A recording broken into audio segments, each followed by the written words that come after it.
Pâques seli nin ye jɛmukan kɛrɛnkɛrɛnnen ka ɲɛsin Pâques seli ni a kɔrɔ kun kan.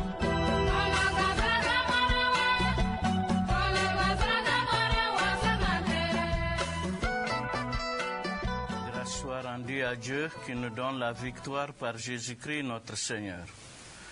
Joyeuse fête de Pâques. Et le thème aujourd'hui, ce sera sur les fêtes de Pâques. Notez que quand on dit la fête de Pâques, c'est exclusivement juif. C'est le sacrifice fait par les enfants d'Israël qui a permis que les Égyptiens soient terrorisés parce que de leur côté, qui n'ont pas fait ce sacrifice, l'ange de la mort a sévi et a tué tous leurs premiers-nés. Mais chez les Juifs, qui avaient fait chacun en famille ce sacrifice, leur famille était épargnée. Cette terreur-là a permis à ce que Pharaon demande à Moïse de quitter, lui et son peuple, l'Égypte et aller chez eux. Et c'est ainsi qu'il y a eu la sortie des enfants d'Israël. Alors, on verra dans la suite des temps comment d'autres sacrifices vont se faire régulièrement à la mémoire de cette première fête de Pâques et comment va venir se juxtaposer au 1er siècle de notre ère le sacrifice suprême, le sacrifice humain du Messie Jésus-Christ. Alors là, c'est devenu pluriel, les fêtes de Pâques. Et c'est ce que nous, les chrétiens, nous célébrons les fêtes de Pâques. C'est la bonne nouvelle quand on parle de Pâques, parce que Pâques signifie Dieu a passé au-dessus, l'ange de la mort a sauté les gens qui n'auraient pas dû être sautés à cause de leurs péchés, de leurs manquements, de leurs iniquités. Il les a sautés et allés ailleurs.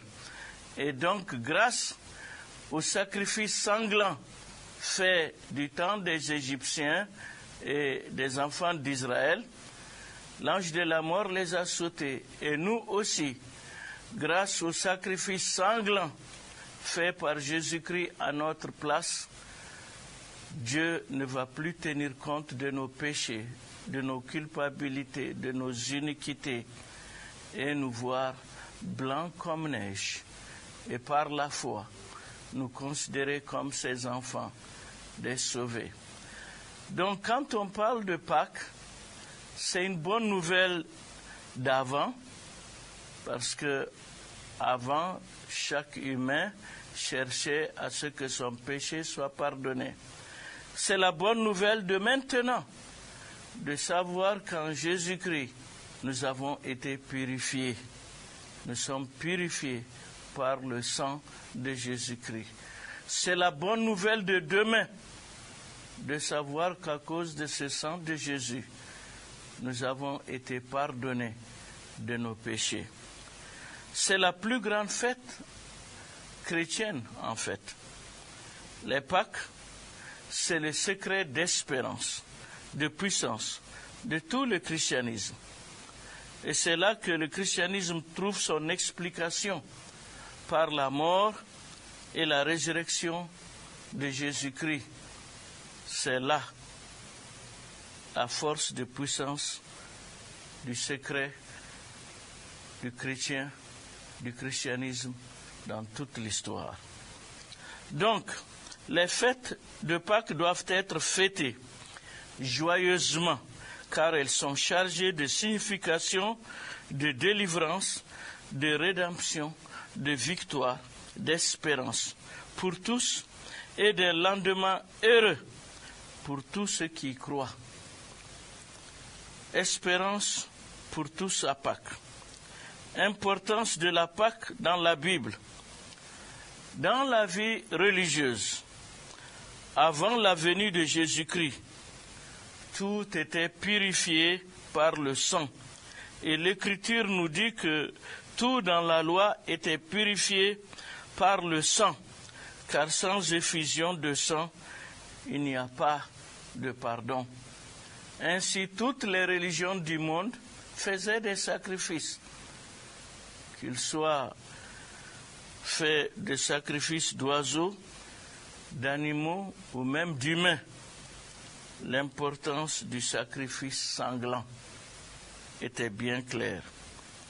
En lisant entre les lignes, avant que Dieu ne chasse Adam et Ève qui venaient de pécher dans le jardin d'Éden, Dieu les couvrit des peaux de bêtes. Donc il y a eu un sacrifice sanglant pour Adam et Ève sortant du jardin d'Éden. On voit que l'offrande d'Abel fut un sacrifice sanglant et fut ainsi agréée par Dieu et non celle de Caïn, faite de légumes et de ses champs. Noé, sortant de l'arche, lui et sa famille, après le déluge, offrit en reconnaissance un sacrifice sanglant à l'Éternel. Abraham, faisant une alliance éternelle avec Dieu, a offert des sacrifices sanglants. Plus tard, Abraham, obéissant à Dieu, offrit en sacrifice son fils unique, Isaac. On voit aussi que le premier réveil spirituel dans la Bible par Jacob fut sanctionné par des sacrifices sanglants. Moïse, à la sortie des enfants d'Israël d'Égypte, fut sanctionné par le sacrifice de l'agneau pascal, le tabaski. En fait, pasca veut dire passer par-dessus, tabasquer, passer par-dessus. Et c'est ce que les enfants d'Israël ont fait qui a permis à l'ange de la mort de ne pas frapper chez eux. Moïse, avec l'institution du tabernacle parmi les enfants d'Israël, détaillait la quantité, la valeur et la signification de chaque sacrifice, tous sanglants pour le peuple d'Israël. Josué et les enfants d'Israël, en terre promise, offrirent à Dieu des sacrifices sanglants pour toute la reconnaissance qu'ils devaient à Dieu et qu'ils ont eu à faire à Dieu. Les enfants d'Israël, du temps des juges, firent périodiquement des sacrifices sanglants. Les enfants d'Israël, du temps des rois et des prophètes, et en particulier du temps de David et de Salomon, furent émaillés de beaucoup de sacrifices sanglants. Mes amis, le peuple de Dieu, les prophètes, étaient à un certain temps fatigués de sacrifices nombreux, compliqués, coûteux, conditionnés, etc. Alors, peuple de Dieu, prophètes, ont commencé à supplier Dieu, à demander à Dieu, jusqu'à quand Dieu aura pitié d'eux, pour les renvoyer une solution finale, parfaite, au péché, moins coûteuse et permanente. Dieu répondit favorablement en révélant par ses prophètes plusieurs indications et des précisions que d'abord ce ne serait plus un animal à sacrifier, mais un humain choisi, un homme oint qu'on appellera le Messie, qui sera l'agneau de Dieu en solution finale au péché, pas seulement de ceux qui croiront en lui parmi le peuple d'Israël, mais aussi de tous ceux qui croiront en lui dans le monde entier. Dieu révélera par ses prophètes que cette espérance vivante naîtra d'une jeune fille vierge, pauvre, et il grandira comme une simple plante qui n'avait ni éclat ni beauté pour attirer les regards. On l'appellera un enfant, un fils, dont la domination reposera sur son épaule. On l'appellera admirable, conseiller, Dieu puissant, Père éternel, Prince de la paix. Bref, il aura entre les mains tout ce qui peut donner de l'espérance à un malade, à un perdu, à un traumatisé, à un terrorisé. Cependant, le Taurat, Moussa, le Pentateuque de Moïse et le Zabour Daouda, les psaumes de David, indiquent que le Messie payera cher cette espérance vivante pour nous les humains. Job, Yuba, dira « Je sais que mon Rédempteur est vivant ». Autrement dit, c'est lui qui paye à ma place est vivant. En parlant de ce Messie qui va venir payer à notre place pour nos péchés et nos iniquités. Daouda, dira qu'il sera estimé et vendu au prix d'un esclave. Quel abaissement, quelle humiliation. Le Zabour précisera même que l'ennemi transpercera ses mains et son côté. Il mourra, mais ne connaîtra pas la corruption, la pourriture dans le tombeau. Le prophète Ésaïe, Hassa, dans le Zabour précisera qu'il sera mené à la boucherie comme une brebis pour ceux qui l'attendent, et l'Éternel a fait retomber sur lui la culpabilité, l'iniquité, le péché de nous tous. Tous ces prophètes ont prédit tout cela entre 2000 et 750 ans avant la venue de Jésus-Christ.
minge utuno Yesu kinyena maya mina ode nyena maya bambali Yesu dona kaburula kakumutile sabanado Yesu yelera Yesu bena donola abenyena maya mina amfana nata oyorola Yesu afana rade tiyela Yesu sara Yesu akuna Abosaya dibibala Yesu yenyena maya mina odi yenyena maya bamali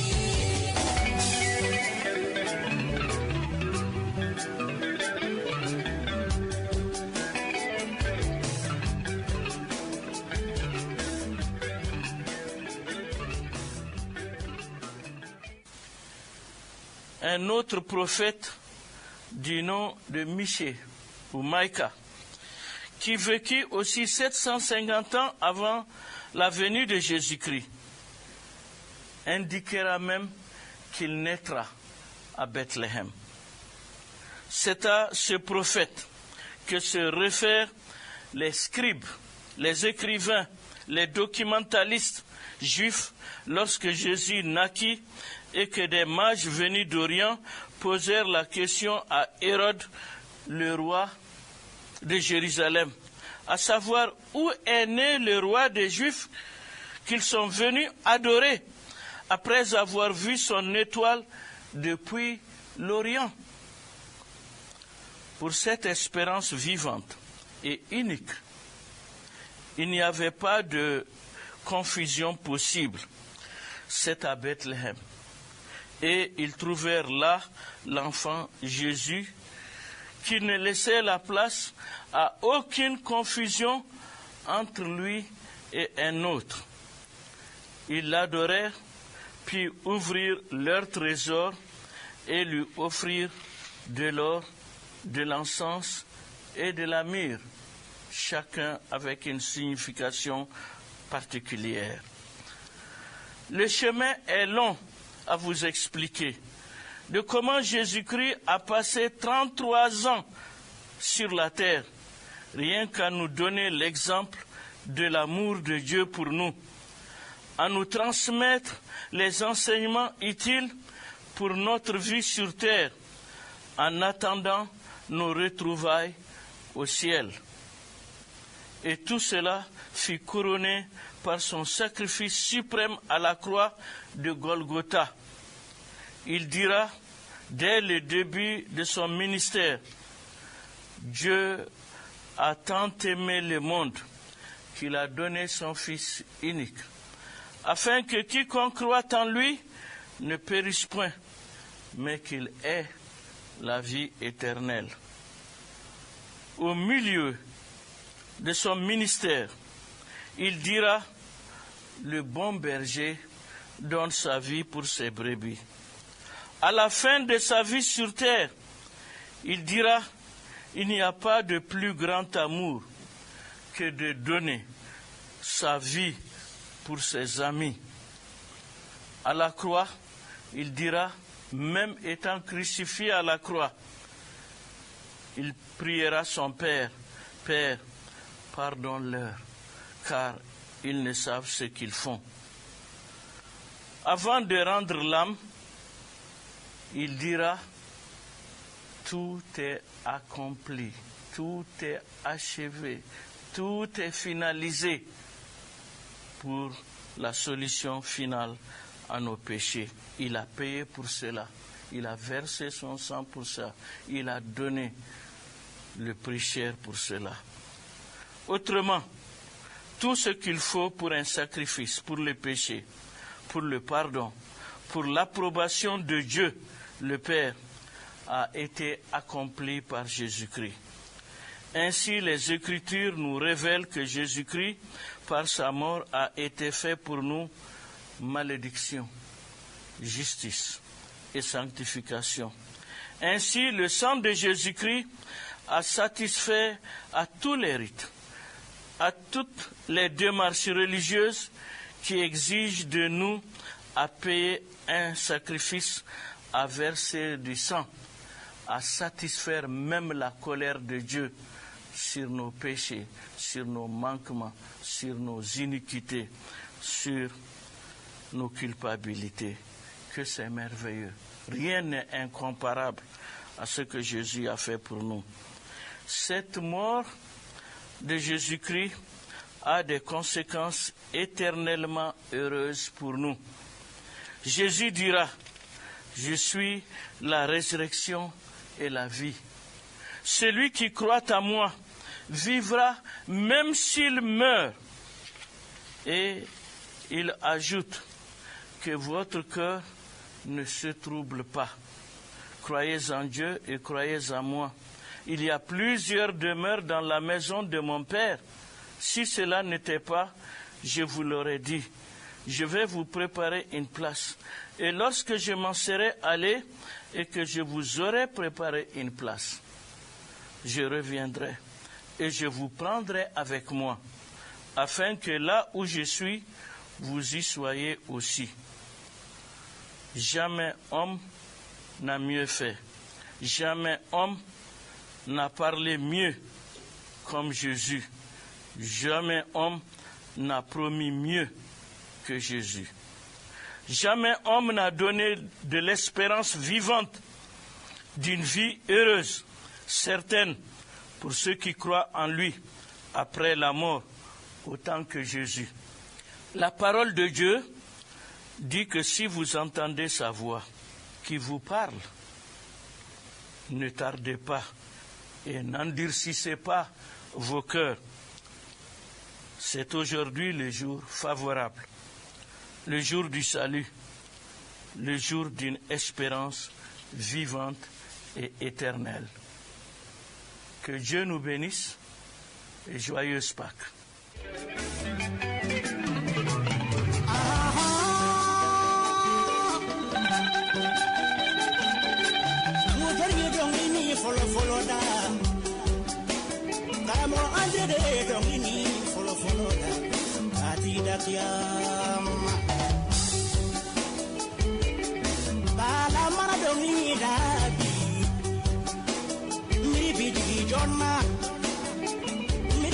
Karamo andire la mali lei mi fale idai kane malau wese fage eduma fuike jena alla barako muna ala tisra ninne macha mai lahara saram fage idai kane mala mogosi dana sange jena yesuye Ibina bonela hara Tongri dalalu baba Idai kane malau Musa ya kera tobati No te koroma masiti